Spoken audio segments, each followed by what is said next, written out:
It's coming up to 14 minutes after 7 o'clock. Lots to talk about the weather. Yes, snow is one of our favorite topics.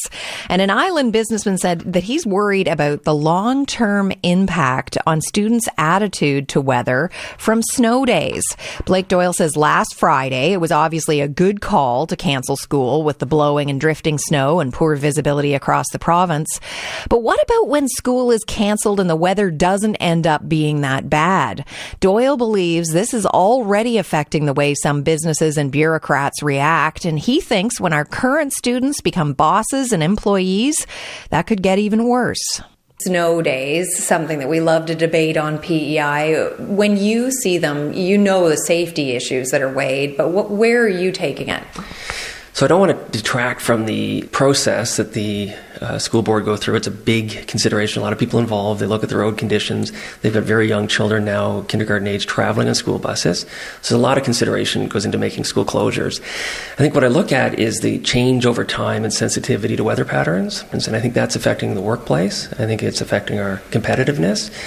And we can't affect the weather, but in the past we used to have 5 school zones. School was very managed by zone across the province. Today it's done by family of schools.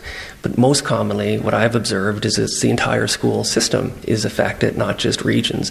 Part of that might be because people travel and commute from different areas to work in different school locations. But there is an issue, and the concern I have is probably on the expectations of the business environment, employees, and how we react to weather patterns over an extended period of time. What's your concern? What do you worry is going to happen? Well, I think if you look at business in general, I mean, we have a fiduciary duty to be competitive across our operation, and many operations now don't rely on the trade area of PEI. So if you're doing work outside of the island and you're affected by a weather anomaly locally, you suddenly lose competitiveness. Clients in other jurisdictions, especially the United States, are much less forgiving of time away for different reasons, including weather. So I think as business owners, you have to be aware of that. And I think culture is softening a little bit. And I think when we see the potential for weather inconvenience, we react a little bit too quickly, perhaps. Certainly, more and more we're seeing government close quickly when there's a storm inconvenience or potential storm anomaly. We're starting to see that now permeate into business a little bit, and perhaps their employees have to travel. I think this is a bigger conversation that, our culture has to kind of evaluate what's safe, what's appropriate, how do we continue operations. And I mean, I would think those business owners would be looking at traffic too. And if you're staying open just to be open, but you have hardly any customers, what's the point? So that's for sure a consideration. I think, I've had a number of businesses, and I remember having business at a hardware store many years ago. I would stay open regardless, no matter what the conditions were, because people did often need emergency supplies, and traffic might be down, but when you're open, the people who need to get you appreciate it.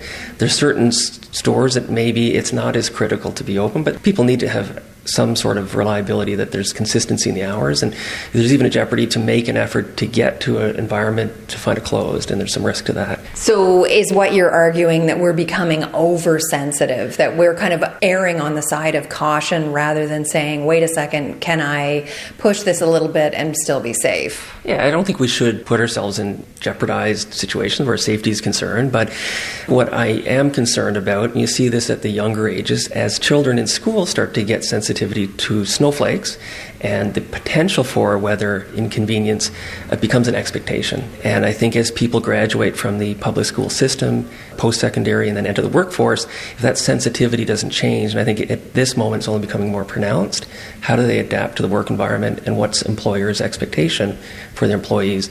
If the traveling conditions are good in an area, do they become habitually conditioned to not want to travel because there's a potential of a snowflake? That's a business consideration. And you think that that's starting to happen? We hear kids debating when they hear the forecast. What do you think the chances are that school's going to be closed tomorrow? And I think we did that as kids too. But you think now actually you're not looking out the window, looking at the actual conditions. You're basing it on what you think could happen, or? Yeah, I think, so certainly I've got a number of kids in my house. I've got 4 kids, and people put pajamas on backwards, put spoons under their pillows in anticipation of trying to influence weather decisions. So I think anytime there's a potential for weather anomaly. People are watching that closely. I think the students are watching it. I think the school boards are watching it. I think the public sector is watching it. Now businesses are starting to watch it. And in many cases, the event doesn't occur and you've got a day. Storm days are great. I love them. Kids certainly love them. But I think we have to be careful to what we're conditioning our future workforce and our future leaders, because these are people that will manage our healthcare system, our province, our businesses. Now, the public schools branch has argued in the past, okay, yeah, maybe at 8 o'clock in the morning, 7 o'clock in the morning, it doesn't look that bad, but we think we're pretty sure that something not so great is coming, and it's better to call it early rather than have to call them back and have them in a difficult bus situation. Yeah, I think certainly I've got children in the school system. Err on the side of caution is the best approach. I support that. But yeah, people are making decisions early in the morning on the best information they have. Often situations change, but maybe we're quick to cancel schools in areas where it is accessible and operations are an option. I think in many cases we live in a northern climate. We're hardy people.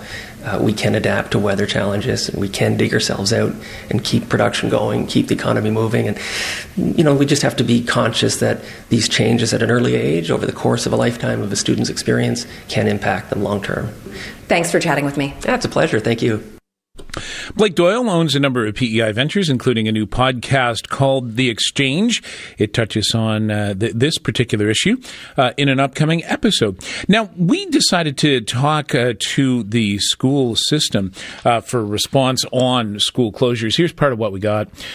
There were 6 full-day closures in schools last year, and 4 this year. There was 1 early dismissal and 3 families of schools, both last year and this year. Decisions to cancel school are always made for safety reasons, and we appreciate that parents support these decisions. It takes many individuals working together to ensure appropriate decisions are made. Because it is an exercise of predicting future conditions, it's not always possible to always be 100% certain. Decisions are always made to close families of schools or all schools with the best information available in the time frame allotted, with the deciding factor being the safety of our students and staff. This always gets people talking, this winter weather and whether or not you should be closing stores and closing schools and beyond that. Why don't you give our talkback line a call? 1-800-680-1898. You can always email us to islandmorning@cbc.ca.